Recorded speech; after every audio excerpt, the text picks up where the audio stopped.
మెట్పల్లిలో దేశవ్యాప్త సమ్మెలో ఏఐటీయూసీ ఆధ్వర్యంలో అంగన్వాడీ టీచర్స్ ర్యాలీ ఆర్టీఓకి వినతి పత్రం. అంగన్వాడీ టీచర్స్ హెల్పర్ సమస్యల పరిష్కారం కోసం ర్యాలీ దేశవ్యాప్త సార్వత్రిక సమ్మెలో Telangana anganwadi teachers and helpers association AITUC ఆధ్వర్యంలో భారీ ర్యాలీ. జగిత్యాల జిల్లా మెట్పల్లి పట్టణంలోని వ్యవసాయ మార్కెట్లో జిల్లా వ్యాప్త అంగన్వాడీ టీచర్లు హెల్పర్స్ తమ సమస్యల గురించి సమావేశమై వ్యవసాయ మార్కెట్ నుండి ఆర్టీఓ కార్యాలయం వరకు ర్యాలీ నిర్వహించారు. పారిశ్రామిక వివాదాల చట్టం 1947లోని సెక్షన్ 22లోని ఉప సెక్షన్ నిబంధనల ప్రకారం సమ్మె నోటీసులు ఇస్తున్నామని తెలిపారు. అంగన్వాడీ టీచర్లకు ఆయాలకు ప్రభుత్వ టీచర్లుగా గుర్తించాలని, తమకు కనీస వేతనం 26,000 చెల్లించాలని, అలాగే పదవి విరమణ పొందిన అంగన్వాడీ టీచర్స్ ఆయాలకు రిటైర్మెంట్ బెనిఫిట్ ఇవ్వాలని కోరారు. పెరిగిన ధరలు అనుకూలంగా ఆరోగ్య లక్ష్మి మేము ఛార్జీలు పెంచాలని డిమాండ్ చేశారు. అర్హులైన అంగన్వాడీ టీచర్లకు సూపర్వైజర్లుగా పదోన్నత కల్పించాలని కోరారు. గతంలో నిర్వహించిన 24 రోజుల సమ్మె కాలం వేతనాలు చెల్లించాలని డిమాండ్ చేశారు. వీరితో పాటు మధ్యలో భోజనం గ్రామ పంచాయతీ మున్సిపల్ కార్మికులు పాల్గొన్నారు.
అంగన్వాడీ టీచర్ల ఆయాల సమస్యల పైన దేశవ్యాప్తంగా సమ్మె చేయడం జరిగింది. మేము అక్కడ మెట్పల్లి జగిత్యాల జిల్లా మెట్పల్లి డిపో నుంచి ఆర్డీఓ ఆఫీస్ దాకా ర్యాలీ చేయడం జరిగింది. టీచర్ల ఆయాలము మాకు ప్రభుత్వ ఉద్యోగులుగా ఆయాలను టీచర్లను పర్మనెంట్ చేయాలని, మరియు కనీస వేతనం టీచర్లకు ఆయాలకు 26,000 రూపాయలు ఇప్పించాలని, మేము సమ్మె కాలంలో చేసిన సమ్మె జీతాన్ని కూడా ఇప్పించాలని, మాకు అదనపు పనులు తగ్గించాలని, మాకు టీచర్ల ఆయాలు రిటైర్మెంట్ అయితే వారికి బెనిఫిట్స్ ఇవ్వాలని, వీటి గురించి మేము ఈరోజు డిపో కాంచి ఇక్కడ దాకా ఆర్డీఓ ఆఫీస్ దగ్గర దాకా ర్యాలీ చేస్తూ మా సమస్యలపై ఆర్డీఓ గారికి మేము వినతి పత్రాన్ని ఇవ్వడానికి ఈరోజు ర్యాలీ చేయడం జరిగింది. సమ్మెలో భాగంగా మేము జగిత్యాల జిల్లాలో ఉంటే అంగన్వాడీ టీచర్లు ఆయాలు మిడ్ డే మీల్స్ వాళ్ళు మధ్యాహ్నం భోజనము వీళ్ళందరం ఈరోజు సమ్మె చేయడం జరిగింది. గవర్నమెంట్ మమ్మల్ని ప్రభుత్వ ఉద్యోగులుగా గుర్తించాలి. ఆయాలని టీచర్లని మిడ్ డే మీల్స్ వాళ్ళని అందరినీ మేము వెట్టి చాకరీ చేసినట్టు చెప్తున్నాం, కానీ గవర్నమెంట్ మాత్రం మమ్మల్ని స్టేట్ కానీ సెంట్రల్ కానీ గుర్తించడం లేదు. ఆయాలు టీచర్లు వీళ్ళు మాకు తెలంగాణ గవర్నమెంట్ ఉన్నప్పుడు మాకు 18,000 25,000 చేస్తామని చెప్పిండ్రు. కానీ ఈ గవర్నమెంట్ వచ్చినా కూడా మాకు ఇప్పటి వరకు ఏం బెనిఫిట్స్ రావడం లేదు. ఒకటి మళ్ళీ రిటైర్మెంట్ అయ్యి 2 సంవత్సరాలు అవుతుంది. ఆయాలు కానీ టీచర్లు కానీ వాళ్ళు చనిపోతున్నారు తప్ప ఇప్పటి వరకు మాకు బెనిఫిట్స్ రావడం లేదు. వాళ్ళు చనిపోయినా కానీ అసలు అనాథలుగా ఒక అంగన్వాడీ టీచర్ కానీ, ఆయా కానీ, ఆశా కానీ, మిడ్ డే మీల్స్ కానీ ప్రతి ఒక్కరు అసలు తల్లి తండ్రి లేని వాళ్ళలాగానే బతుకుతున్నాం తప్ప ఈ గవర్నమెంట్ వచ్చి మాకేమన్నా చేస్తుంది అంటే ఈ గవర్నమెంట్ కూడా మాకేం చేయడం లేదు. ఇప్పటికీ వాళ్లకు ఆయాలకు 2 లక్షలు, టీచర్కు 2 లక్షలు, ఆయాలకు 1 లక్ష ఇస్తా అని జీవో కూడా విడుదల చేసిండ్రు. కానీ ఇప్పటి వరకు అమలు చేయడం లేదు. ఇంకా కానీ ఇలాగనే ఉంటే స్టేట్ కానీ గవర్నమెంట్ కానీ మేము ఒకటే డిమాండ్ చేస్తాం, ఇంకా ఇలానే ఉంటే తెలంగాణ ప్రభుత్వం ఉన్నప్పుడు 24 రోజుల సమ్మె ఇచ్చినాం. ఆ సమ్మె మీద కూడా ఇప్పటి వరకు మాకు జీతం కూడా ఇవ్వలేదు. ఇంకా అట్లే ఉంటే ఇంకా మేము పెద్ద ఎత్తున సమ్మె చేస్తామని ఈ దేశవ్యాప్త సమ్మె, మొత్తం దేశవ్యాప్త సమ్మె మళ్ళీ ఇంకా ఉద్రిక్తం చేస్తామని మేము గవర్నమెంట్కు హెచ్చరిక చేస్తాము. దేశవ్యాప్త సమ్మెను విజయవంతం చేయుటకు మరి మధ్యాహ్న భోజనము, అంగన్వాడీ ప్రతి కార్మికులు కూడా మరి దేశంలో పాలిభాగస్తులై ఉన్నారు, విజయవంతం చేయాలని. మరి మాకైతే ఈ మధ్యాహ్న భోజనము 3,000 రూపాయలు జీతం ఇస్తున్నారు, రోజుకు 100 రూపాయలు చెప్తున్నారు. మా కష్టాలంటే మేము చెప్పుకోలేకపోతున్నాము. ఇప్పుడు 23-24 ఏళ్ళు అయిపోతుంది, 2002 చేస్తున్నాం కానీ మమ్మల్ని ఎవ్వరు కూడా ఎట్టి షాకర్ లెక్క, ఒక పిచ్చోళ్ళ లెక్క, ఇంట్లో పని దాసుల లెక్క చూస్తున్నారు గవర్నమెంట్.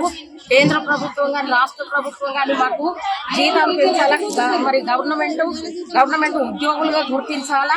మరి కొడంగల్లో మరి ప్రైవేటు సంస్థలకు ఇస్తామని చెప్పి మరి మాకు తెలిసింది. అలా అయితే మాత్రము మేము ఉండేది లేదు. మేము రోడ్డు మీదకి వచ్చి మేము సమ్మెలో కూర్చుంటాము. మరి అది 9-10 బిల్లులు ఎత్తలేదు, పైసలు ఎత్తలేదు, 8 వరకే ఎత్తున్నారు, 6, 7, 8. మరి వీళ్ళు కూడా వింటున్నారు కదా, మరి వాళ్ళే ఎవరు ఇవ్వాలా? ఎందుకు ఇంత బాధ పెడుతున్నారు? రాష్ట్ర ప్రభుత్వం, కేంద్ర ప్రభుత్వము మాకు మేలు చేయాలా, మమ్మల్ని ప్రభుత్వ ఉద్యోగులుగా గుర్తించాలని ఈ రోజు మేము డిమాండ్ చేస్తున్నాం. జాతీయంగా అన్ని కార్మిక సంఘాలు బిఎంఎస్ పార్టీ తప్ప అన్ని కార్మిక సంఘాలు దేశవ్యాప్తంగా సమ్మెలో పాల్గొన్నాం. ప్రధానంగా అంగన్వాడీ, మధ్యాహ్న భోజనం, మున్సిపల్ వర్కర్లు, మరి ఆశా వర్కర్లు ఈ రోజు జిల్లా వ్యాప్తంగా పెద్ద ఎత్తున ధర్నా ఆందోళనకారులకు, నిరసనకారులు సమ్మెలో పాల్గొంటా ఉన్నారు. ప్రధానంగా ఈ భారతదేశంలో పార్లమెంట్ లో 4 లేబర్ కోడ్ చట్టాలు తెచ్చి అమలు చేస్తూ కనీస వేతనం అడగకుండా, చట్టాలు అమలు కాకుండా ఉండే పని భద్రత లేకుండా చేసే విధంగా 4 లేబర్ కోడ్లు తెచ్చింది. లేబర్ కోడ్లు రద్దు చేసి కనీస వేతనాలు అమలు చేయాలా, పర్మనెంట్ అయ్యాలా, వీళ్ళందరి ప్రభుత్వ ఉద్యోగులకు గుర్తించాలా, వీళ్ళకి హక్కులు కల్పించాలని చెప్పి ఈ రోజు సమ్మెలో పాల్గొన్నారు. మా ఏఐటీసీ వైపున కార్మికులకు 1 రోజుల ముందే నోటీస్ ఇచ్చినా కూడా ప్రభుత్వం స్పందించలేదు. ఇప్పుడు పార్లమెంట్ లో నడుస్తున్న బడ్జెట్ సమావేశాలలో ఈ యొక్క సమస్యలు పరిష్కరించకపోతే రానున్న రోజుల్లో మరి మెరుపు సమ్మెలు చేసైనా ప్రభుత్వాన్ని దించడానికైనా మేము సిద్ధంగా ఉన్నాం కార్మికుల వైపున చెప్పి డిమాండ్ చేస్తా ఉన్నాం. భాగంగా మెట్పల్లిలో బస్ డిపో నుండి ఆర్టీఓ ఆఫీస్ దాకా సమ్మెలో పాల్గొనడం జరిగింది. ఈ సమ్మెలో అంగన్వాడీ టీచర్స్, ఆయాలు కానీ, మధ్యాహ్న భోజన వర్కర్స్ కానీ, మున్సిపల్ కార్మికులు కానీ, గ్రామ పంచాయతీ వర్కర్స్ కానీ, రైతులు కానీ, కర్షకులు కానీ ఈరోజు పాల్గొని పెద్ద మొత్తంలో ఆందోళన చేయడం జరిగింది. దీని ముఖ్య ఉద్దేశం ఏంటంటే కార్మికులు ఎంతో కొట్లాడి పోరాడి సంపాదించుకున్న 29 కోట్లను తీసేసి కేంద్ర ప్రభుత్వం అనే 4 కొత్త లేబర్ కోడ్లను తీసుకొచ్చింది. దీన్ని తీవ్రంగా ఖండిస్తున్నాము. ఏదైతే ఉందో ఈ నరేంద్ర మోడీ గారు దీన్ని వెంటనే కార్మికులకు ఉపయోగపడేలా ఇప్పటిలాగే 44 కార్మిక చట్టాలను యథావిధిగా ప్రవేశపెట్టాలి, లేదంటే పెద్ద మొత్తంలో ఆందోళన చేస్తామని ఈ సమ్మెలో భాగంగా మీకు